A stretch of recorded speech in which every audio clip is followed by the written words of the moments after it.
नमस्कार मित्रों। एक पिता की चाहे कितनी भी औलादें हों, वह उनका खास ख्याल रखता है। उन्हें अच्छे से अच्छे खाना खिलाता है, अच्छे से अच्छे कपड़े पहनाता है, अच्छे से अच्छे स्कूल में दाखिला दिलाता है।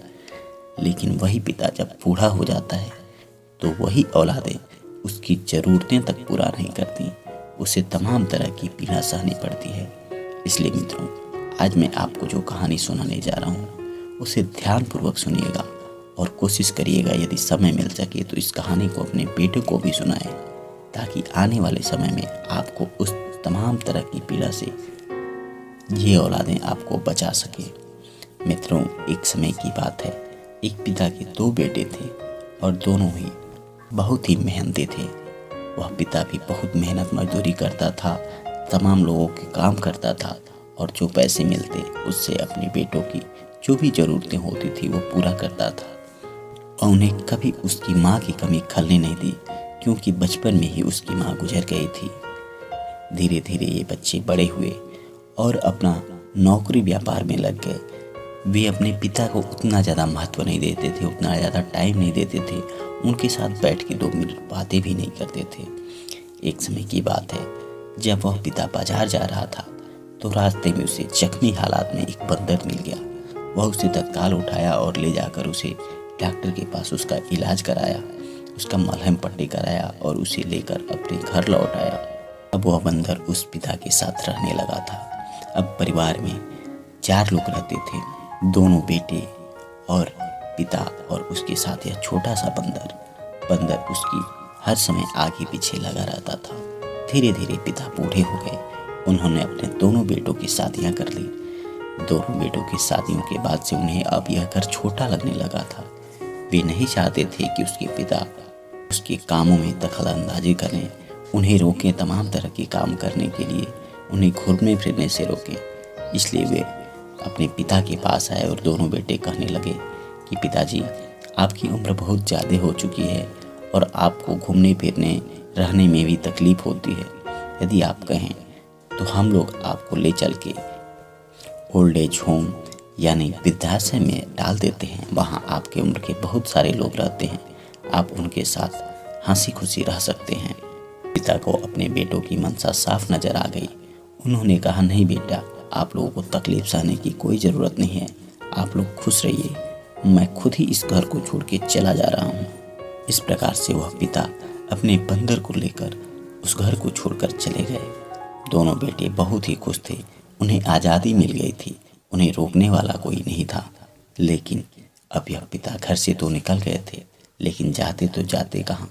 इनका न कोई जगह था, न कोई स्थान था जहाँ जाकर ये रुकते। वे अपने बंदर को लेकर घूमते रहे। चलते चलते वह एक जगह जाकर बैठ गए और रोने लगे। कहने लगे, हे भगवान, अब यही दिन मेरा देखना बाकी रह गया था। उनकी आंखों से आंसू टपक रहे थे। वह बंदर बड़े ध्यानपूर्वक उनके आंसू को देख रहा था। वह इस तरह से इतना ज़्यादा विवश कभी नहीं अपने उस मालिक को देखा था। वह कहने लगे कि हे भगवान, आज तक मैंने किसी के सामने हाथ नहीं फैलाया और आज ऐसा दिन आ गया कि मुझे भीख मांगकर अपना पेट भरना पड़ेगा। वह मन ही मन प्रभु को ध्यान करते रहे। एक दिन बीत गया, बिना कुछ खाए पिए वो दोनों लोग रहे, बंदर और वह बूढ़ा बाप।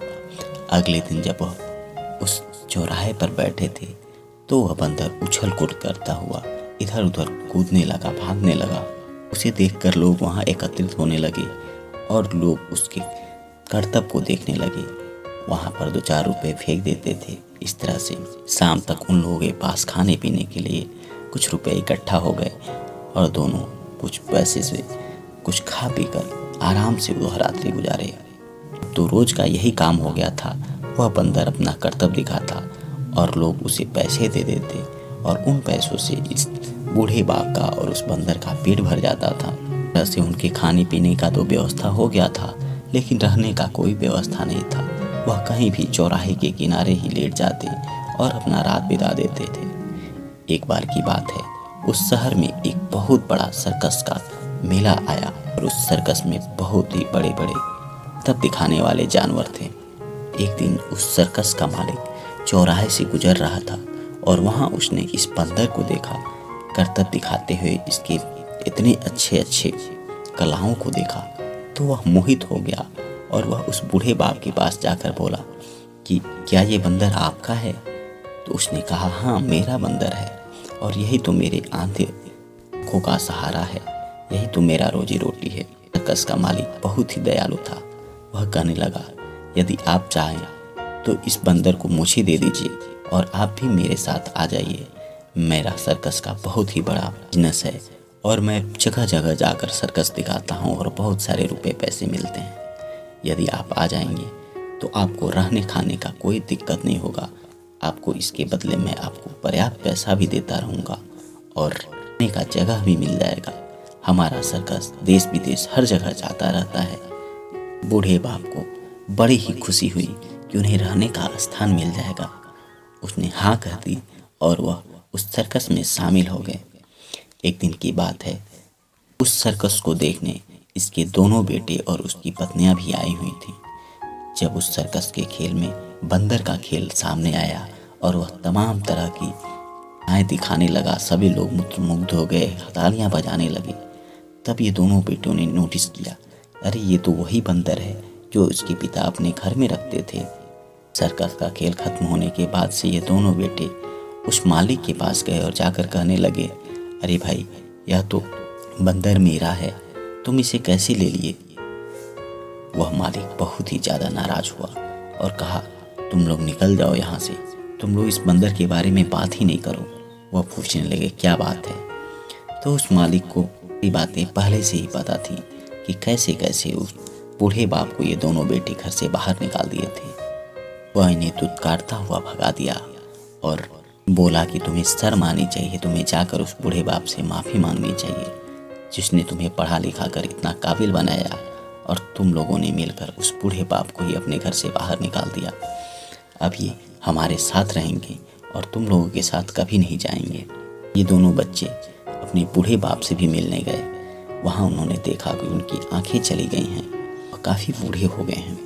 वह उन्हें रिक्वेस्ट किए कि चलिए हम लोगों के साथ घर चलिए, लेकिन बूढ़े बाप को इतना विश्वास हो गया था कि यह जो जानवर है जैसे उसका अपना बेटा हो और यह दोनों बेटे पराए हों। वह जानवर होकर भी इंसानों के जैसे अपने बूढ़े बाप को पाल लिया, लेकिन दोनों बेटे इंसान होकर भी अपने बाप को नहीं पाल पाए। वह उन्हें मना कर दिया और उस सर्कस के मालिक के साथ फिर अगली जगह के लिए चला गया।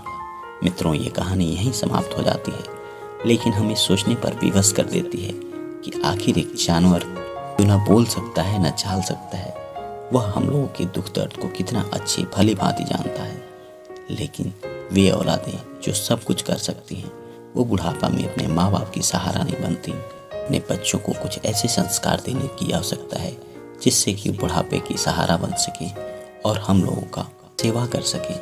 मित्रों, ये कहानी आपको कैसी लगी हमें कमेंट बॉक्स में ज़रूर बताएं और यदि चैनल पे नए हैं तो चैनल को सब्सक्राइब कर लें। अपने मित्रों यारों के साथ इसे ज़रूर साझा कर लें कि उन्हें भी इस तरह की कहानियाँ मिल सकें। आप सभी को बहुत बहुत धन्यवाद।